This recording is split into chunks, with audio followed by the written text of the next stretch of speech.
오늘 상상수훈 26번째 시간입니다.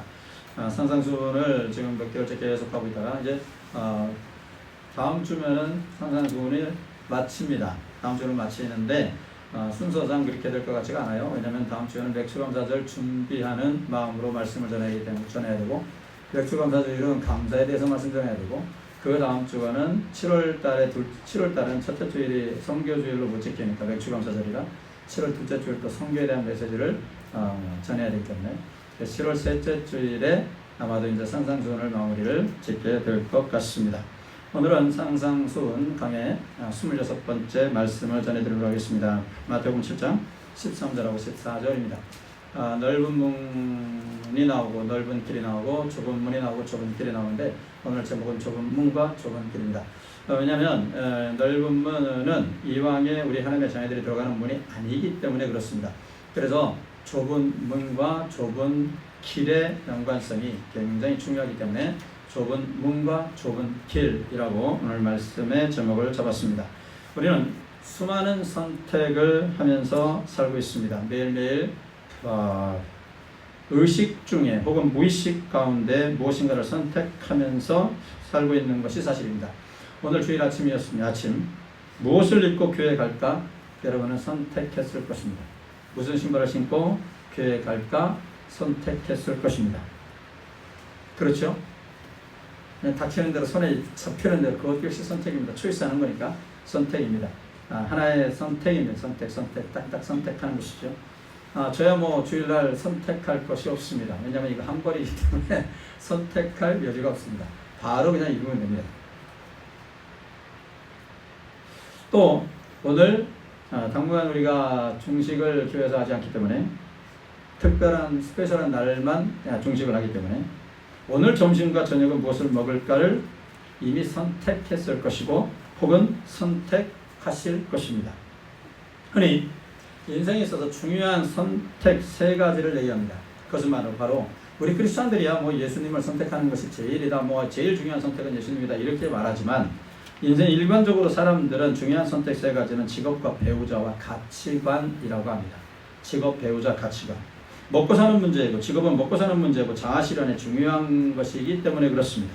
그래서 선택을 잘해야 됩니다. 처음부터 선택을 잘하고 들어가야 됩니다. 왜냐하면 잘못 선택하면은 그 잘못된 길을 계속 가기 때문에 그렇습니다. 평생의 동반자 그리고 평생의 친구, 배우자를 만나는 것 역시 중요합니다.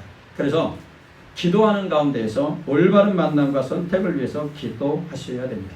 자칫 배우자를 잘못 만나서 평생을 불안과 공포 속에서 살아가는 사람들을 보게 되는데 잘못된 선택을 했기 때문에 그렇습니다. 어떤 가치관을 가지고 사느냐 또한 중요합니다. 예를 들어서 돈의 최고의 가치를 두는 인생, 평생 맘모니즘에 빠져서 살게 됩니다. 무엇을 최고의 가치로 선택하며 사는가에 따라서 삶의 질이 달라지고 삶의 방향이 달라지게 되는 것입니다. 지금 이 사회는 개인의 취향을 중시하는 사회입니다. 개인의 취향을 존중하는 사회입니다. 개인의 취미, 개인의 사생활 등 개인의 프라이버시와 개인의 선택을 존중하는 사회입니다. 선택의 폭도 굉장히 넓어졌습니다. 예를 들어서 옷을 보아도 알 수 있습니다. 전에는 개개인의 취향을 고려하지 않은 채 공장에서 대량 생산하게 되죠. 대량 생산해서 시장에 넘깁니다. 그러다 보니까 같은 옷을 입고 다니는 사람들을 종종 만나게 됩니다. 여러분 과거에는 그러지 않았습니까? 내가 분명히 샀는데 조금 가다 보면 똑같은 옷 입은 사람들이 많습니다. 저도 그런 경험이 있습니다. 그런데 요즘은 개인의 취향에 따라서 옷을 선택할 수 있을 만큼 상품이 다양해졌습니다. 주문 생산까지 가능한 시대입니다. 좋습니다. 개인의 프라이버시는 지켜져야 하고 개인의 선택은 중요합니다. 그런데 여기서 한 걸음 더 나아가서 잘못된 방향으로 나가다 보니까 섹스도 선택해야 하는 것 아니냐라는 아주 이런 주장까지 하는 사람들이 있습니다. 큐어 축제를 열면서 이것은 인권이고 이것은 평등이고 이것은 개인의 선택이라고 주장을 합니다. 전에 제가 말씀드렸지만 어떤 목사님들이 나와가지고서 퀴어 축제를 하는데 그 앞에 나와가지고서 퀴어 축제를 찬성하는 목사님.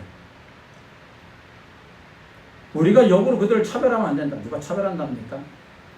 그들을 교회로 받아들여야 된다. 옳습니다. 좋습니다. 그러나 퀴어 축제는 인권이고 평등이고 개인의 선택이 아니고 죄입니다. 죄를 죄라고 지적할 줄 알아야 되겠죠. 그건 죄예요. 선택의 문제가 아닙니다. 오늘날 많은 사람은 절대적 진리까지도 부정합니다. 모든 진리를 상대화해서 다른 문으로 들어가도 나름대로 구원을 얻을 수 있다. 다른 종교를 믿어도 나름대로 구원을 얻을 수 있다. 라고 말합니다. 이렇게 말하는 것 그 모든 사상은 1960년대에 시작된 포스트 모더니즘의 영향을 받은 것이죠. 모든 진리는 상대적이란 얘기예요. 포스트 모더니즘의 핵심은 모든 진리는 상대적이다. 절대 진리 없다. 이것이 포스트 모더니즘의 이 후기 현대주의, 후현대주의의 특징입니다. 그러나 기독교는 지난 2000년 역사 동안 오직 예수님만이 길이요 진리요 생명이라고 전했습니다. 그런데 포스트 모더니즘 시대를 살아가는 현대인들은 그것을 지나치게 독선적이 아니냐? 너희만 왜 구원이 있다고 그렇게 설쳐대느냐? 너희만의 절대 종교라고 말하느냐? 오직 예수, 이 말 자체를 거부합니다. 거부 반응을 일으킵니다. 그러면서 종교다원주의를 주장하는 것입니다.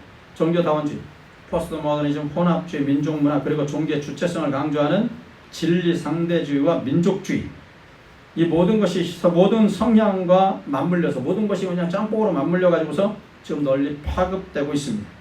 결국은 그들이 주장하는 것이 뭡니까? 어떤 종교를 선택하든지 간에 개인의 선택의 문제라는 것이고, 그리고 그 선택의 최후에는 같은 목적지가 있다는 겁니다. 내가 무엇을 선택하든지, 내가 샤머니즘을 믿고 살든지, 불교를 믿고 살든지, 가톨릭을 믿고 살든지, 기독교를 믿고 살든지, 무엇을 믿고 살든지 간에 이것은 선택이다. 그리고 최종 목적지에는 도착 지점은 같다. 여러분, 그러나 오늘 본문에서는 넓은 문과 좁은 문을 보여주면서 어느 문으로 들어가는 것이 바른 선택인지를 보여주고, 그 결과는 영생과 멸망이라고 말하고 있습니다. 이러한 의미에서 상대적 진리는 반드시 거부되어야 되고, 절대적 진리, 복음만이 살 길임을 우리가 알아야 합니다. 올바른 선택을 하지 않으면 죄를 범하게 되고 결국은 멸망으로 가게 된다는 것을 여러분 아셔야 됩니다. 넓은 문과 넓은 길, 좁은 문과 좁은 길. 그럼 그 의미가 무엇일까? 예수님께서는요, 선택해야 할 두 가지 길이 있음을 말씀하셨습니다. 하나는 좁은 길, 또 하나는 넓은 길입니다. 문도 두 개가 있습니다. 하나는 좁은 문, 하나는 넓은 문입니다. 넓은 문, 예수님을 하나님의 아들로 인정하기를 거부하고 예수를 믿지 않는 사람들이 들어가는 문입니다. 이 문에 들어선 사람들에게는 넓은 길이 펼쳐져 있습니다. 넓고 편해서 안심하고 걸어갈 수 있습니다. 여러분, 이 길에는 재미있는 것은 또 왜 그렇게 많은지 모르겠습니다. 어떤 목사님이 이 넓은 길을 미국 뉴욕에 있는 브로드웨이로 비유한 것을 읽었습니다. 미국 뉴욕주 슬리피 홀로에서 시작해서 뉴욕 맨하튼 남쪽 끝까지 이어지는 거리입니다. 그 길이가 53km가 넘는다고 합니다. 거기에는 세계의 금융계의 중심이라고 말할 수 있는 월스트리트가 있고, 컬럼비아 대학교를 비롯한 세계 유명한 대학이 자리 잡고 있습니다. 특히 사람들이 이 브로드웨이를 좋아하는 이유가 있다고 합니다. 42번가에 있는 타임즈스퀘어 때문이라고 하는데, 온갖 음란하고 추악한 스트릿바와 포르노 영화를 상영하는 극장들이 들어서 있고 매매춘이 성행하고 있다고 합니다. 쾌락을 추구하는 사람들이 정신없이 노는 찰나의 거리입니다. 이들에게 하나님은 존재하지 않습니다. 그저 이 땅에서의 삶이 모든 것인 줄 알고 즐기기에 여념이 없는 사람들입니다. 넓은 문으로 들어가서 넓은 길을 가는 사람들입니다. 반면에 좁은 문으로 들어가는 사람들이 있습니다. 좁은 문이라는 말은 이 말이 무엇을 상징하고 있는 것일까? 본문 7장 14절에 보시면 이 문의 성격을 말씀하고 있죠. 14절에 보시면 본문 14절에 생명으로 인도하는 문은 좋고 생명으로 인도하는 문이 생명으로 인도하는 문, 생명. 여러분, 생명이라고 하는 것은 한 나라의 본질적 특성이죠. 예수님은 요한복음 17장 3절에서 이런 말씀을 하셨습니다. 영생은 곧 유일하신 참 하나님과 그가 보내신 자 예수 그리스도를 아는 것이라고 정의하고 있습니다. 하나님과 그의 보내신 자 예수 그리스도를 전인격적으로 만나서 교제하는 것을 말하는 거예요. 그래서 좁은 문이라고 하는 것은 구원의 총체적 표현이라고 할 수 있는 천국으로 들어가는 문을 의미하는 겁니다. 천국으로 들어가는 문. 예수님을 하나님의 아들로 고백하고 구세주로 믿는 사람들이 들어가는 문입니다. 여러분, 그런데 오해하시면 안 됩니다. 우리가 오후에 개혁주의 교리여행을 배우듯이 내가 좁은 문을 선택했는가? 라는 내 의지대로? 여러분, 그거 아닙니다. 오해하면 안 됩니다. 내 의지로 좁은 문으로 들어선 것이 아닙니다. 하나님의 정하시고 택하신 자들을 이때가 되면 성령을 통하여서 예수를 믿고 영접하게 하신 것입니다. 그러니까 내가 선택한 것 같아도 이미 하나님께서 예정해 놓으신 것이죠. 그러므로 좁은 문으로 들어가라고 하신 말씀을 단순하게 예수를 믿어라 의미로 이해하시면 안 됩니다.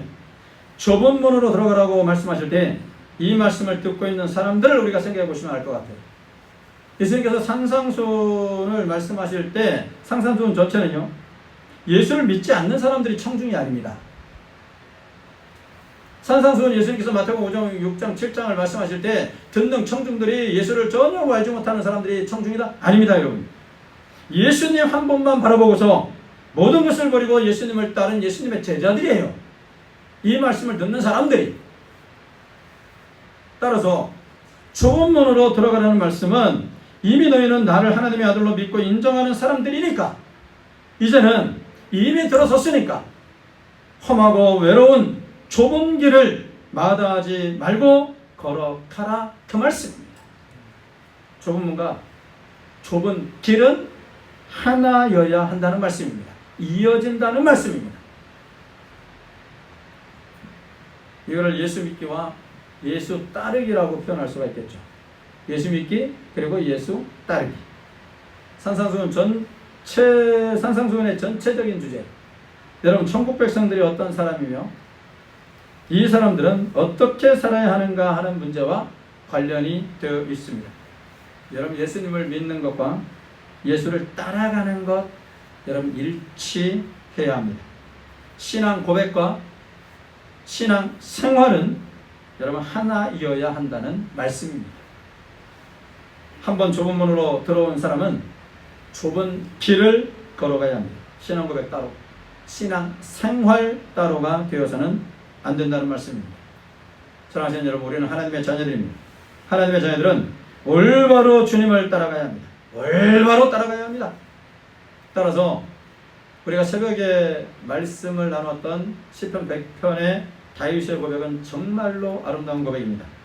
시편 100편은 예배 대상이신 하나님께 감사 찬양하는 그런 시거든요. 우리 한번 성경 찾아가 보도록 할까요? 앞에 스크린에 있습니다. 시편 100편 3절입니다. 우리 같이 한번 읽어보도록 하겠습니다. 함께 읽습니다. 여호와가 우리 하나님이신 줄 너희는 알지어다. 그는 우리를 지으시니요 우리는 그의 것이니 그의 백성이요 그의 기르시는 양이로다. 아멘. 우리의 신분을 분명히 보여준 것과 아울러서 하나님의 자녀들의 삶의 자세를 보여주는 말씀이라고 생각합니다. 여러분, 여기서 세 가지를 우리가 발견할 수 있는데, 우리를 지으시니 이렇게 말하고 있잖아요. 하나님은 여호와가 우리 하나님이신데 그 하나님은 누구냐? 우리를 지으신 분이에요. 우리를 지으신 분. 우리를 지으신 분이라 할 때, 제가 새벽에 나와 새벽 예배 드리시는 우리 성도님들과 함께 나눈 말씀의 주제가 뭡니까? 우리를 지으시니라라는 것은 창조의 목적에 맞게 인생은 살아갈 필요가 있다라는 얘기입니다. 창조의 목적에 맞게 하나님의 사람을 창조하실 때 목적, 하나님을 영화롭게 하는 거 아닙니까? 인생의 목적이 뭡니까? 모든 사람들의 제일 된 목적이 뭡니까? 모든 인생의 제일 된 목적이 뭡니까? 하나님을 영화롭게 하는 게 있습니다. 하나님을 영화롭게 하는 것이 우리 삶의 목적이라는 얘기예요. 인생의 제일 된 목적입니다. 하나님께만 영광 올리고 오직 하나님을 영화롭게 하는, 하나님의 이름만 높여드리는 그러한 생활을 하는 것, 여러분, 이것이 바로 하나님의 자녀된 삶이라는 것입니다.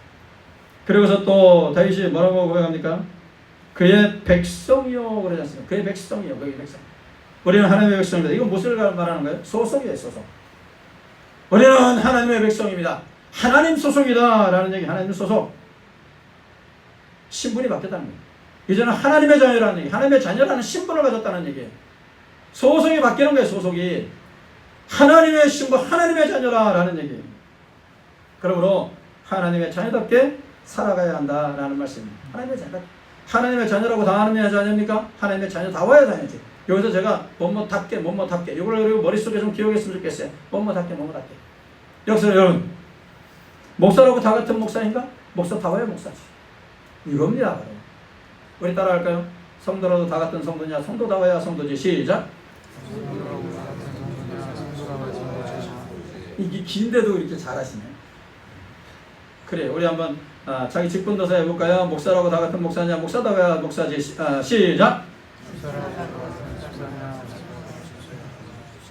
저 따라하느라고 여러분도 목사 이러면 안 돼요. 자기 직분을 집사라고 다 같은 집사냐? 집사다워야 집사지.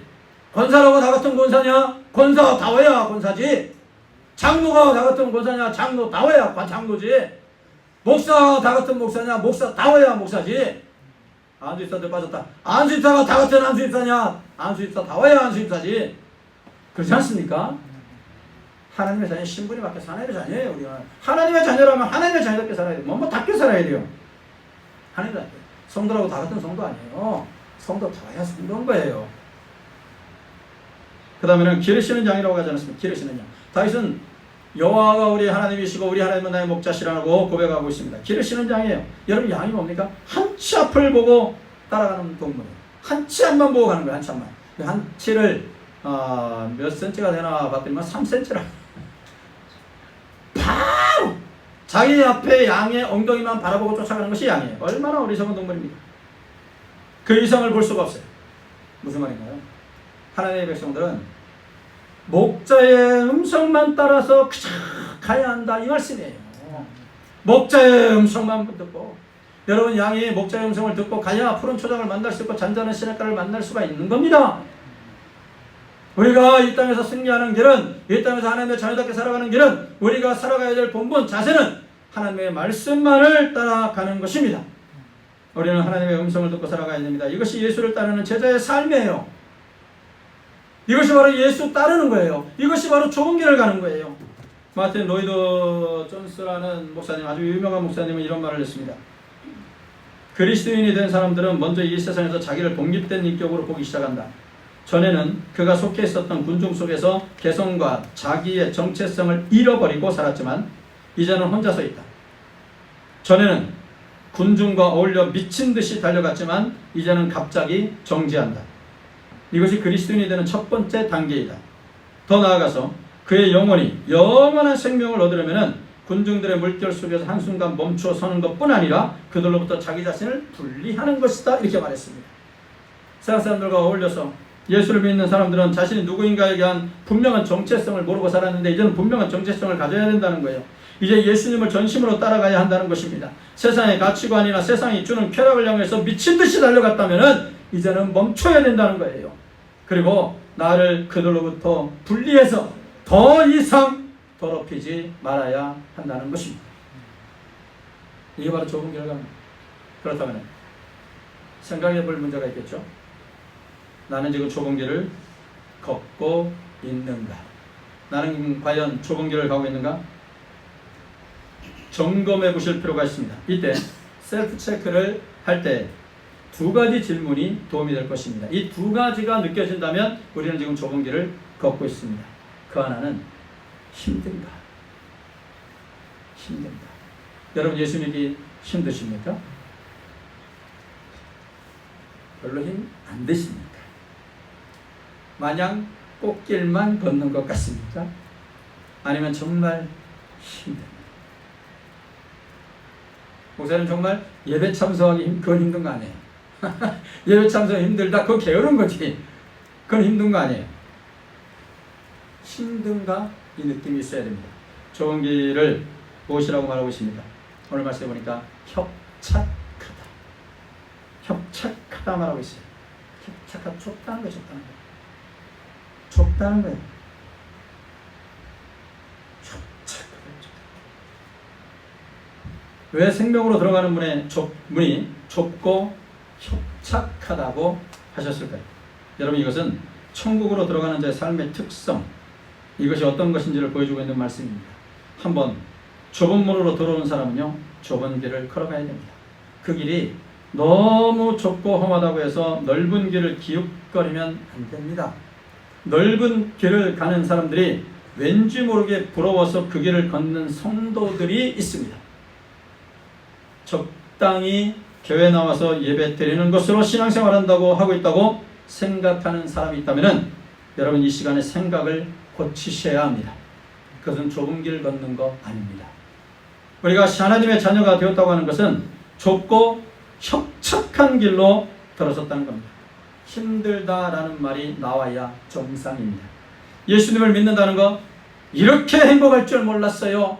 그렇습니다. 맞습니다. 분명 예수 믿으면 행복합니다. 예수님과 함께 행복 출발입니다. 할렐루야. 맞습니다. 맞습니다. 정답입니다. 그러나 세상을 거슬러 올라가는 것이 성도의 삶이라고 할 때 그렇게 만만한 길만은 아니라는 거예요. 연하가 산란기가 되면 자기가 태어났던 강으로 때를 지어 돌아가는 거 아니겠습니까? 얼마나 힘들고 어렵겠습니까? 전에 한번 동물의 왕국을 보니까 물살을 거슬려서 올라가면서 바위에 부딪히기도 하고 때로는 몇 마리는 곰에게 잡혀 먹히기도 합니다. 그러나 연어들은 아랑곳하지 않습니다. 멈추지 않습니다. 몇 마리가 죽든 상관없습니다. 그냥 멈추지 않고 올라가는 겁니다. 신앙생활이 세상의 물결에 나를 던지고 흘러가는 대로 형편대로 가는 것이라면 그렇게 어렵지 않아요. 그러나 하나님의 말씀을 갖고 하나님의 말씀에 따라서 살아가기를 결심한 사람에게는 세상의 물살을 거슬려 올라가는 것이기 때문에 어렵고 힘이 드는 겁니다. 중요한 선택 중 하나가 가치관의 선택이라고 말씀드렸는데, 좁은 길을 걸어간다는 것은 세상의 가치관을 쫓는 것이 아니고 성경적 가치관을 가지고 세상을 살아가는 것입니다. 그러니 세상과 충돌할 수밖에 없고 충돌하며 살아가자니 힘이 들 수밖에 없는 겁니다. 물질 중심이 아닙니다. 출세 중심이 아닙니다. 우리는 하나님 중심, 교회 중심의 가치관을 가지고 살아갑니다. 그러니 힘이 드는 거예요. 그래서 하나님 힘듭니다. 정말 힘들어 죽겠습니다. 나를 좀 도와주시옵소서. 여러분, 이런 기도가 자연스럽게 나오는 거예요. 세상 사람은 세상의 가치관과 우리의 성경적 가치관과 충돌을 경험하지 못하면은, 여러분, 우리가 뭐 힘든 거 없어요. 세상이 흘러가는 대로 세상의 유행 따라 세상화의 물결 따라서 그냥 가면 돼요. 죽은 연화가 올라가는 거 맞습니까? 그냥 물살을 따라서 흘러내려가는 것이죠. 우리가 아무런 힘이 안 들다면은 우리는 좀 세상 속으로 그냥 흘러가는 거예요. 그냥 흘러가는 거. 정말로 하나님의 말씀을 가지고 성경적 가치관을 가지고 세상을 살다 보면은 세상의 가치관과 충돌을 안 일으킬 수가 없어요. 그렇기 때문에 힘들어요. 성경적 가치관을 지켜야 되기 때문에, 말씀을 지켜야 되기 때문에 힘들 수밖에 없어요. 그래서 하나님 앞에 힘들어요. 하나님.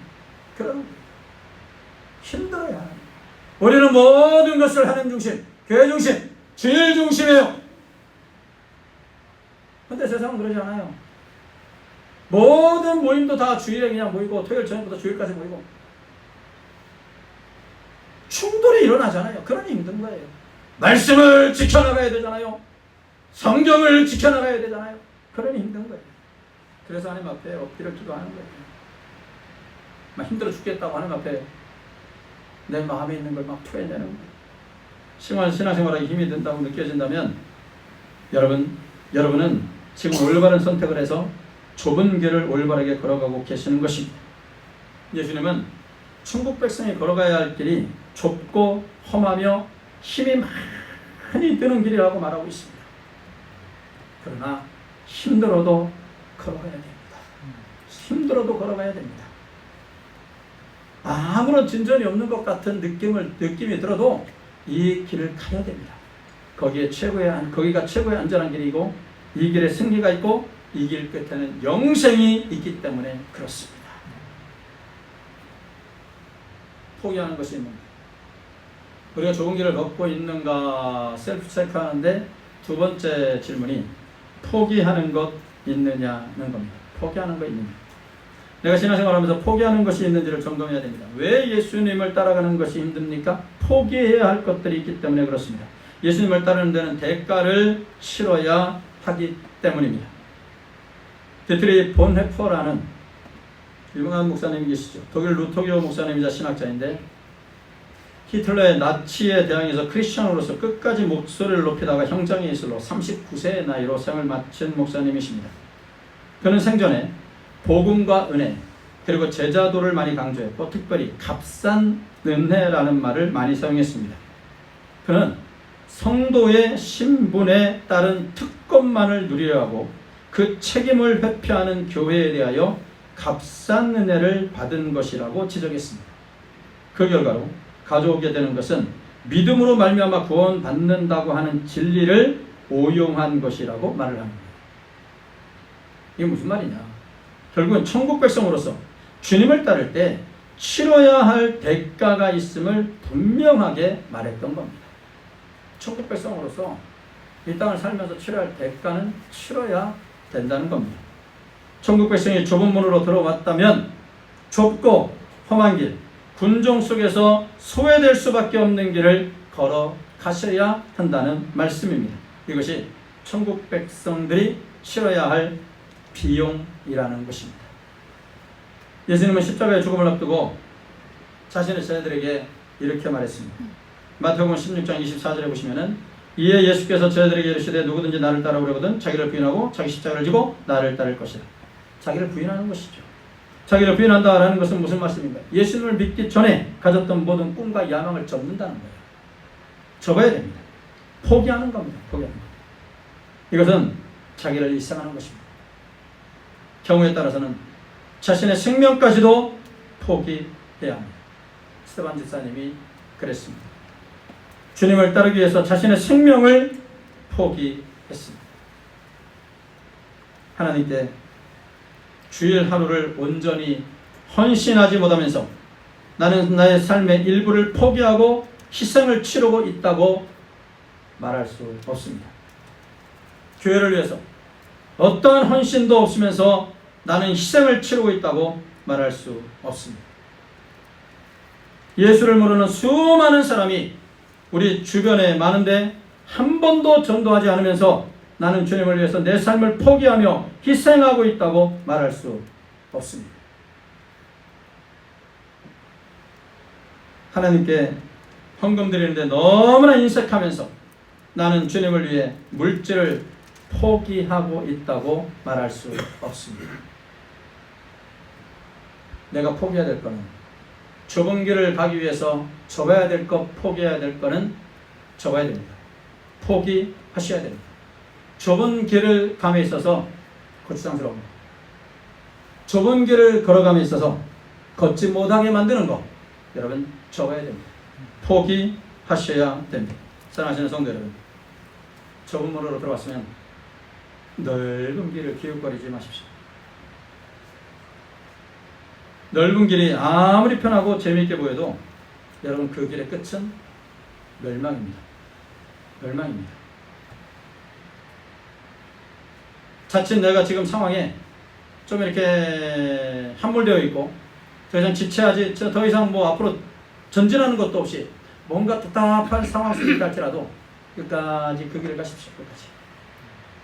끝까지 그 길에서 벗어나면 안 됩니다. 내가 아무런 진전이 없고 내 삶의 진보도 없고 그렇다 해도 거기에 머물고 계십시오. 좁은 길에 머물러 계십시오. 정말 힘들다, 좁은 길에 머물러 계십시오. 어렵다, 그래도 좁은 길에 머물러 계십시오. 거기가 제일 안전한 길이에요. 거기가 주님이 인도하시는 길이에요. 거기가 승리의 길이 있는 거예요. 최고로 안전한 길입니다. 제가 금요일날 간증드리지 않았습니까? 제가 치원에 갔다가 오는데 제가 정확하게 말씀을 드리면 커피집 찾다가 고속도로 들어서면은 커피 맛있는 거 못 마시니까 커피 사갖고 들어가야죠 하고서 커피집을 쳤습니다. 근처에 카페에 그랬더니 어느 카페가 찍혔습니다. 그래서 거기 1km밖에 안 되네 하고서 거기를 막 갔어요. 근데 짜증나게 카페가 없는 거예요.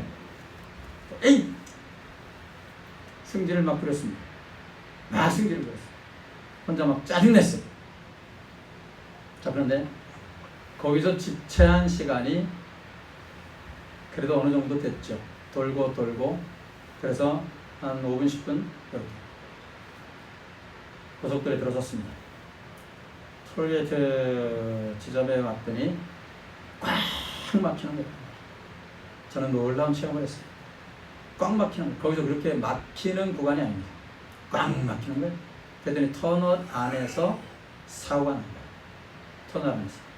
분명히 내가 전에도 이 길을 갔었는데 내가 가는 길이면 저 차선인데 분명히 그 차선으로 가거든요. 근데 시간을 따져보니까 거기서 헤매지 않았다면은 내가 그 현장에 있을 수도 있었겠구나 라고 생각했어요. 아주 머리가 있어요. 계산을 딱 해보니까 방금 전에 났어요. 그래서 하나님께서 돌리셨구나. 하나님께서 괜히 커피 마시게 하려고 그런데 마시게나 하지. 저는 왜 짜증을 내가지고 왜 그 카페가 없는 거야 짜증나 그러면서 짜증낼 문제가 아니구나. 여러분 우리가 좁은 길에 있다 할지라도 전진이 없다 할지라도 짜증내지 마십시오. 힘들어도 짜증내지 마십시오. 제일 안전한 길입니다. 우리 주님께서 인도하시는 길입니다. 넓은 길 좋다고 가면 안 됩니다. 문제가 발생합니다. 안 됩니다. 하나님의 자녀들은 넓은 길 기웃기웃 하지 마십시오. 기웃기웃 해봤자 소용없습니다. 거기는 끝이 멸망입니다. 근데 우리는 좀 지체돼도 정체돼도 짜증이 좀 나도 힘들고 어려워도 내 것을 가지고 좀 포기하는 한이 있더라도 이 길 끝에는 예수님이 우리를 양손 벌려 기다리고 계십니다. 승리의 길이 있습니다. 최고의 안전한 길입니다. 어떤 경우가 있더라도 넓은 길 가지 마십시오. 힘들어도 좁은 길을 힘차게 걸어가시는 우리 성도님들이 되시기를 예수님의 이름으로 축원합니다.